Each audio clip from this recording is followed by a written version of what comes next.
Dear BSc nursing first year students, आज हमारा जो पार्ट है fundamental of nursing part 5। Fundamental of nursing part 5 के अंदर हम इम्पोर्टेंट टर्मिनोलॉजी और हम आगे देखेंगे, एब्रीवेशंस को क्लियर करेंगे, राइट। सो फर्स्ट आज हम लेते हैं, पिछली क्लासेस में हमने जो देखा है उनको डिस्कस करते हैं। पिछली क्लासेस में हमने fever, vomiting, pain, allergy, headache, body ache, abdominal ache, जिया ache and nausea, diarrhoea, constipation, infection and inflammation के बारे में पढ़ाई किया था, डिस्कस किया था। आज हम जो नए टॉपिक्स लेंगे वो है polyuria, oliguria, glycosuria, proteinuria, ketonuria. Polyuria का मीनिंग ये है, सबसे पहले मैं आप सभी फर्स्ट ईयर स्टूडेंट्स को ये मैं इंस्ट्रक्शन देना चाहता हूँ कि आप जो भी क्लासेस लेते हो, पिछली ये सारी क्लासेस हैं, इनका जो भी मीनिंग है उन मीनिंग्स को आप अपने नोटबुक के अंदर आपको नोट करना है और उसे डेली रिवाइज करना है, डेली उसका मीनिंग समझना है, याद रखना है। क्योंकि हम जैसे जैसे आगे बढ़ते जाएंगे ये टर्मिनोलॉजी आपके साथ में बढ़ती जाएगी, इनकी मात्रा बढ़ती जाएगी और साथ में प्रैक्टिस में रहने के लिए और मेरे साथ चलने के लिए आपको इनका अर्थ अच्छे से पता होना बहुत आवश्यक है।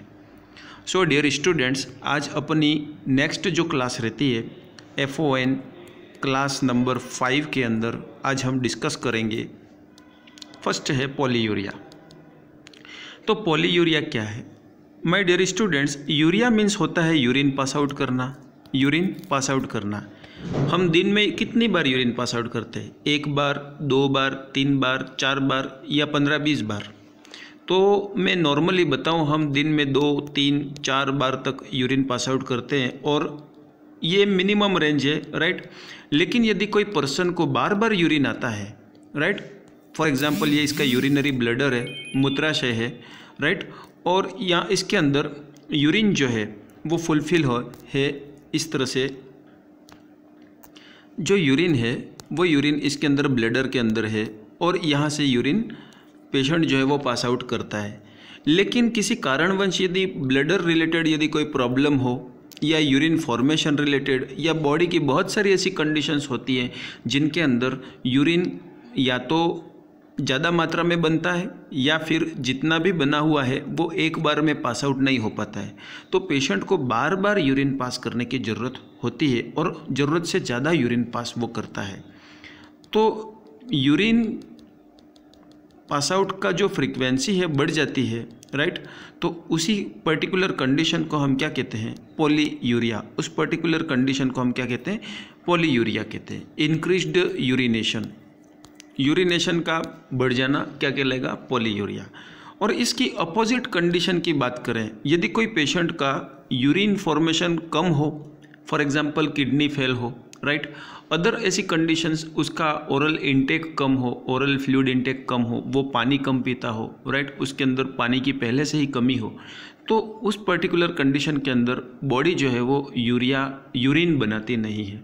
और यूरिन जब उचित मात्रा में, पर्याप्त मात्रा में नहीं बनती है तो उसे यूरिन करने के लिए संकेत बॉडी से नहीं मिलते और वो यूरिन नहीं कर पाता है। तो प्रतिदिन वो दिन में 1 बार भी यूरिन नहीं कर पाता है, 2 बार भी नहीं कर पाता है। तो इस तरह की जो कंडीशन रहती है, और यदि यूरिन करता है तो उसका अमाउंट बहुत कम आता है, यूरिन का जो अमाउंट है वो क्या आता है? बहुत कम आता है। तो इस पर्टिकुलर कंडीशन को अपन कहेंगे ओलिगोयूरिया।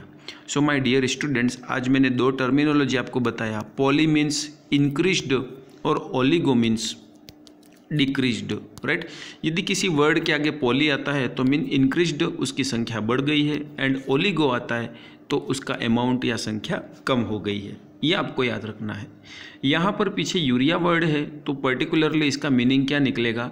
पॉलीयूरिया, इंक्रीज्ड नंबर और अमाउंट ऑफ द यूरिन, और oliguria, decreased number and amount of urine.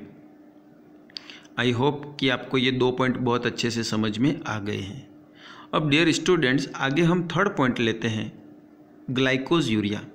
Glyco is related to the glucose, glyco is related to the glucose, और uria is related to the urine.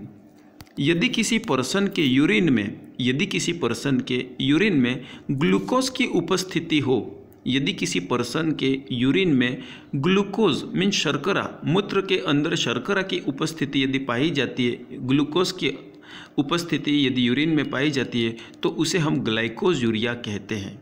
और ऐसी condition specially आपको diabetes mellitus के अंदर देखने को मिलेगा, जिसके हम हिंदी में कहते हैं मधुमेह रोग, जिसको हम हिंदी में क्या कहते हैं, मधुमेह रोग कहते हैं। और मधुमेह के अंदर क्या होता है कि मरीज जो है, मरीज के ब्लड के अंदर अधिक मात्रा में अतिरिक्त ग्लूकोज होने की वजह से, अतिरिक्त शुगर होने की वजह से उसका जो शुगर है वो यूरिन के साथ बाहर एक्सपेल्ड आउट होता है। तो यूरिन के अंदर शुगर की उपस्थिति क्या इंडिकेट करती है कि शरीर में ग्लूकोज की मात्रा बढ़ गई है, राइट। शरीर के अंदर जो ग्लूकोज की मात्रा बढ़ गई है उसे हम ऐसा कहेंगे कि ब्लड के अंदर ग्लूकोज की मात्रा बढ़ गई है, राइट। ब्लड के अंदर क्या हो गया, ग्लूकोज की मात्रा बढ़ गई है। तो इस कंडीशन को हम कहते हैं हाइपर ग्लाइसेमिया। इस कंडीशन को हम क्या कहते हैं, हाइपर ग्लाइसेमिया, राइट। लेकिन यदि यूरिन के अंदर ग्लूकोज की उपस्थिति आती है, राइट, तो उसे हम कहेंगे ग्लाइकोज यूरिया। उसे हम क्या कहेंगे, ग्लाइकोज यूरिया। तो glucose present in urine, glucose present in urine, that is known as the glycose urea, and excessive glucose in the blood, that is called hyperglycemia, right। Next है प्रोटीन यूरिया। नेक्स्ट अपना जो point रहता है वो protein urea. Protein urea means urine के अंदर protein की उपस्थिति होना। यूरिन के अंदर क्या होना, प्रोटीन की उपस्थिति होना। यूरिन कैसे होता है मैं आपको बताता हूँ कि यदि ये यूरिन फॉर्मेशन नेफ्रॉन है, राइट, यहाँ से एक अफेरेंट आर्टरी आती है और इफेरेंट आर्टरी जाती है। जैसा कि आपने 12th क्लास के अंदर यूरिन फॉर्मेशन की प्रक्रिया को समझा है, राइट। यहाँ से ब्लड आता है और ये ब्लड फिल्टर होके यहाँ पर यूरिन फॉर्मेशन करता है।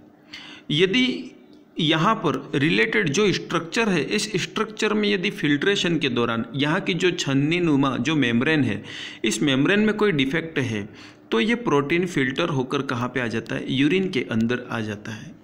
नॉर्मल जो सामान्य इंसान का जो यूरिन होता है उसके अंदर प्रोटीन की अनुपस्थिति पाई जाती है।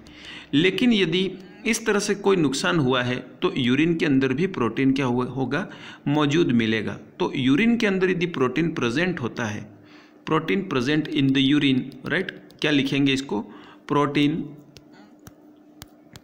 Present in urine, protein present in the urine, that is called protein urea. क्या लिखेंगे, protein present in the urine, that is called protein urea. आपके नोट्स को लिखवाने के लिए मैं इसको रिवाइज कर रहा हूँ, right. Increased number of, right, increased number of urination, increased number of urination, जिसको अपन पॉलीयूरिया कहते हैं, राइट। सेकंड में आपको बताऊं, डिक्रीज्ड नंबर ऑफ यूरिनेशन, या यूरिन करने की जो प्रक्रिया उसका कम होना या उसके अमाउंट को कम होना कहलाएगा ओलिगोयूरिया, राइट। इसके बाद थर्ड है, अब जो सामान्यतः इंसान का जो यूरिन रहता है कम से कम 1 घंटे में 30 ml यूरिन प्रोडक्शन होना चाहिए। या यदि 6 घंटे का यूरिन यदि अपन देखें तो 30 × 6 इतना यूरिन पास आउट होना चाहिए। यदि इतना नहीं होता है तो ये ओलिगोयूरिया कहलाता है। 30 ml से यदि कम का यदि यूरिन पर आवर इसमें फॉर्मेशन हो रहा है तो वो ओलिगोयूरिया कहलाता है। नेक्स्ट है ग्लाइकोज यूरिया। इसको कैसे लिखोगे, glucose present in urine, glucose present in urine, that is called glycosuria. Next जो अपनी लाइन है इसको कैसे लिखेंगे, proteinuria, protein present in urine, that is called proteinuria, right. इसके बाद नेक्स्ट है कीटो यूरिया। कीटोन बॉडीज, आपके बॉडी नॉर्मल यूरिन के अंदर कीटोन प्रेजेंट नहीं होते, लेकिन यदि आपके यूरिन में कीटोन प्रेजेंट है। अब कीटोन क्या चीज़ है ये हम जब डायबिटीज़ मेलाइटिस पढ़ेंगे तब समझेंगे, लेकिन नॉर्मल सामान्य यूरिन जो होता है, सामान्य पर्सन, नॉर्मल हेल्थी पर्सन जो है, स्वस्थ मनुष्य का जो यूरिन है उसके अंदर कीटोन यूरिया नहीं होना चाहिए, कीटोन की उपस्थिति यूरिन में नहीं होनी चाहिए। यदि है तो वो किसी न किसी बीमारी से ग्रसित है, वो डायबिटीज़ मेलाइटिस भी हो सकती है, अदर कोई नेफ्रोजेनिक और किडनी रिलेटेड डिसऑर्डर्स भी उसमें, मेटाबॉलिक डिसऑर्डर्स उसमें हो सकते हैं। तो डियर स्टूडेंट्स, आज की क्लास में मैंने आपको प्रोटीन यूरिया बताया, ओलिगो यूरिया बताया, ग्लाइकोज यूरिया बताया, प्रोटीन यूरिया बताया और कीटोन यूरिया बताया। पॉली मतलब ज़्यादा, प्रोटीन मतलब प्रोटीन का उपस्थित होना यूरिन के अंदर। आगे की स्लाइड के अंदर हम देखते हैं टैकीकार्डिया एंड ब्रेडिकार्डिया। टैकीकार्डिया क्या है और ब्रेडिकार्डिया क्या है? तो टैकीकार्डिया मतलब आपका जो हार्ट रेट है, हार्ट जो है, हार्ट बीटिंग, आपका जो हार्ट है वो प्रति मिनट, पर मिनट 72 टाइम्स कॉन्ट्रैक्ट और रिलैक्स होता है। मीन्स हृदय की जो धड़कन है वो कितनी होती है? 72 बार। कितनी बार होती है? 72 बार। एक मिनट में हृदय जो है वो 72 टाइम्स कॉन्ट्रैक्ट और रिलैक्स होता है।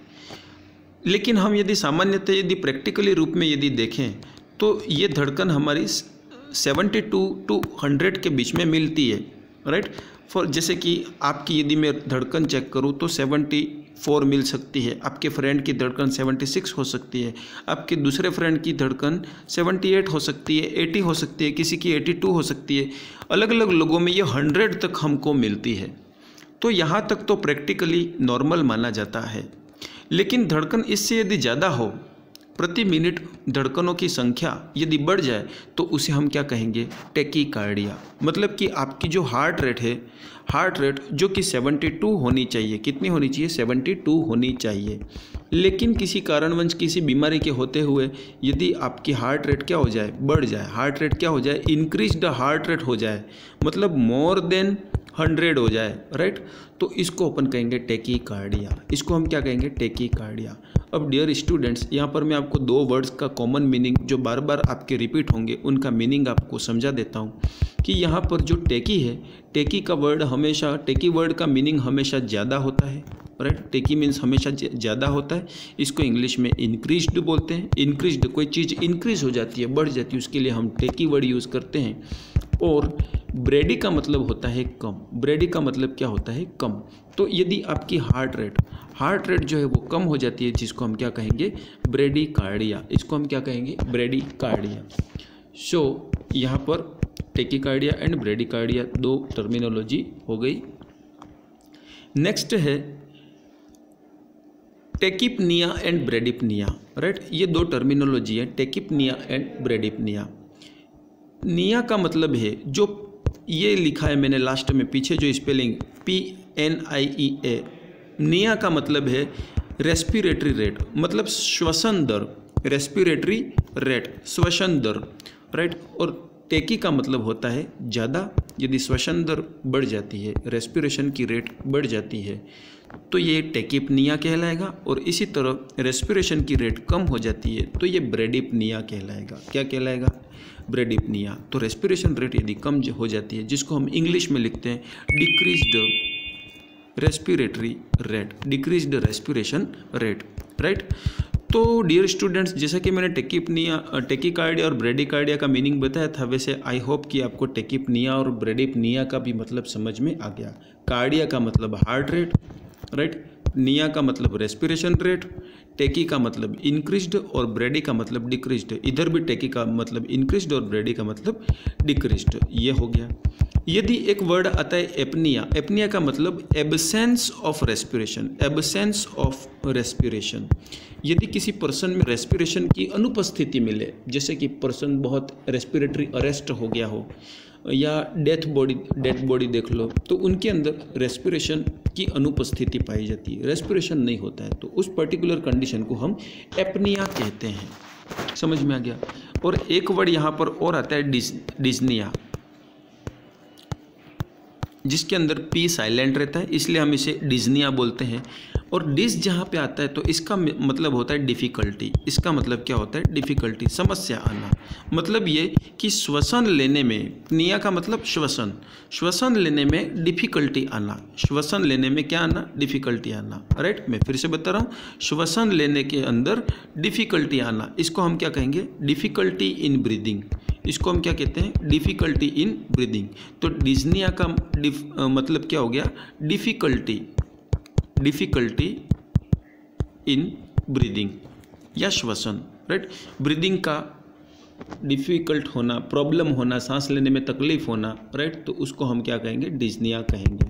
तो डिस्निया से लंग से, रेस्पिरेशन से संबंधित आपके पास 4 वर्ड थे यहाँ पे, apnoea, dyspnoea, right, apnoea, dyspnoea, tachypnoea और ब्रेडिपनिया। तो ये जो येलो कलर के 4 वर्ड हैं, ये चारों वर्ड्स किससे संबंधित हैं? रेस्पिरेशन से संबंधित हैं, आपके लंग्स, आपके फेफड़ों से संबंधित हैं। जबकि ग्रीन कलर में मैंने आपको जो बताया था, ये आपके हृदय से संबंधित हैं। ये किससे संबंधित हैं? हृदय से संबंधित हैं। नेक्स्ट है एक क्वेश्चन और कि आपका नॉर्मल हार्ट रेट क्या होनी चाहिए? तो आपकी नॉर्मल जो हार्ट रेट है वो 72 होती है बुक्स के अकॉर्डिंग, और जब ऑन पेपर हम लिखते हैं तो 72 पर मिनट नॉर्मल माना जाता है। और रेस्पिरेशन की दर जो है, रेस्पिरेटरी रेशन, ये रहती है 12 से लगा के, राइट, 12 से लगा के ये 22 तक, या 15 से 22 तक आप इसको समझ सकते हो। ये नॉर्मल रेस्पिरेशन की दर है। नेक्स्ट है पायरेक्सिया एंड हाइपर पायरेक्सिया का मतलब क्या है? सो डियर स्टूडेंट्स, आज की इस क्लास में ये मैं लास्ट टॉपिक बताना चाहूँगा। पायरेक्सिया क्या है? Pyra is related to the temperature. Pyra is related to the temperature, आपके बॉडी का टेम्परेचर। तो यहाँ पर इंक्रीज्ड टेम्परेचर जब होता है तो उसको हम पायरेक्सिया बोलते हैं। इंक्रीज्ड टेम्परेचर जब होता है, टेम्परेचर बढ़ जाता है, तो पायरेक्सिया बोलते हैं। नॉर्मली ये जो टेम्परेचर है वो 98.6 डिग्री फ़ारेनहाइट होता है, 98.6 डिग्री फ़ारेनहाइट होता है, राइट।